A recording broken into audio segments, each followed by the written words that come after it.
Hello friends, welcome to Shri channel. అందరూ ఎలా ఉన్నారు? చూసారే, మనమైతే 38th హైదరాబాద్ బుక్ ఫేర్కి అయితే వచ్చేసాం. చూడండి, ఫుల్ జనాలు అన్నమాట. ఎంతలా జనాలు వచ్చారంటే పుస్తకాల మహోత్సవం జరుగుతుందా అన్నంతలా జనాలు అన్నమాట.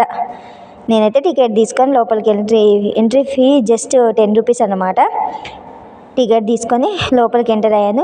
చూడండి, చూడగానే ఎన్ని స్టాల్స్, కనీసం ఒక 300 కన్నా ఎబో స్టాల్స్ ఉన్నాయన్నమాట. అన్ని బుక్స్ పెట్టేసి చూడండి ఎన్ని బుక్స్.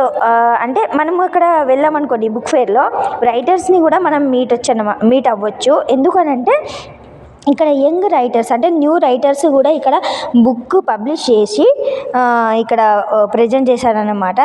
చాలామంది రైటర్స్ని నేను కూడా మాట్లాడాను ఇక్కడ.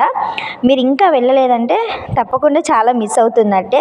చాలా బుక్స్, అసలు పుస్తకాల జాతర లాగా ఉంది. చూడండి, అయోధ్య చేరిన కృష్ణ ఈ మధ్య ఇన్స్టాలో ఈ బుక్ ఫేమస్ అయింది కదా.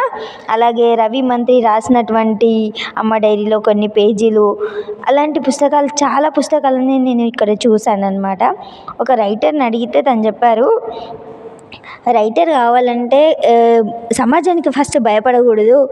మనం ఏం రాయాలనుకుంటున్నామో అది రాయాలి.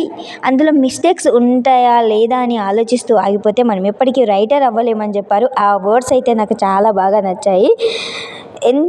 ఇంత బాగుందంటే చూడండి, ఎన్నో నావెల్స్ నేను అక్కడ చూశాను. చాలా మంచి నావెల్స్, కాంపిటేటివ్ బుక్స్, ఎన్నో బుక్స్ ఉన్నాయి అక్కడ. మీరు ఇంకా వెళ్ళలేదంటే చాలా మిస్ అయినట్టే. ఒకసారి వెళ్ళి చూడండి. మీరు హైదరాబాద్లోనే ఉండుంటే అయితే తప్పకుండా వెళ్ళాలి. 38th బుక్ ఫేర్ హైదరాబాద్ అనమాట. ఎక్కడ జరుగుతుందంటే ఇది అశోక్ నగర్కి దగ్గరలో ఉన్నటువంటి ఎన్టీఆర్ స్టేడియంలో జరుగుతుంది. చూడండి, ఈ ధీర సమీరే గంగా తీరే అనేది రవి మంత్రి యొక్క 2వ బుక్ అనమాట. అంటే ఆయన ఫస్ట్ బుక్ ఏంటి, అమ్మ డైరీలో కొన్ని పేజీలు. అతను రాసిన 2వ బుక్ ఏంటి, ధీర సమీరే, అది 2వ బుక్ అన్నమాట. చూడండి ఎంత మంచి మంచి బుక్స్, చాలా బుక్స్ ఉన్నాయన్నమాట. కొన్ని నావెల్స్ అయితే నాకు చాలా బాగా నచ్చాయి. అంటే కొత్త రైటర్స్ని కూడా ఇంట్రడ్యూస్ వాళ్ళని సెల్ఫ్ ఇంట్రడ్యూస్ చేసుకోవడానికి ఈ బుక్ ఫేర్ అనేది అయితే చాలా ఉపయోగపడుతుంది అనమాట. నేనైతే రైటర్స్తో మాట్లాడాను. అప్పుడు తెలిసింది నాకు, వాళ్ళు రాసిన బుక్ ఇప్పుడే ఫస్ట్ టైం బుక్ రాసి పబ్లిష్ చేశారని తెలిసింది. ఒక రైటర్ అయితే తను రాసిన బుక్ తనే పబ్లిష్ చేసుకున్నాడు అన్నమాట. అంటే పబ్లికేషన్ త్రూ కాకుండా తనే రాసి పబ్లిష్ చేసుకున్నాడు అన్నమాట. నేనే రాశాను, నేనే పబ్లిష్ చేశాను అని చెప్పారు.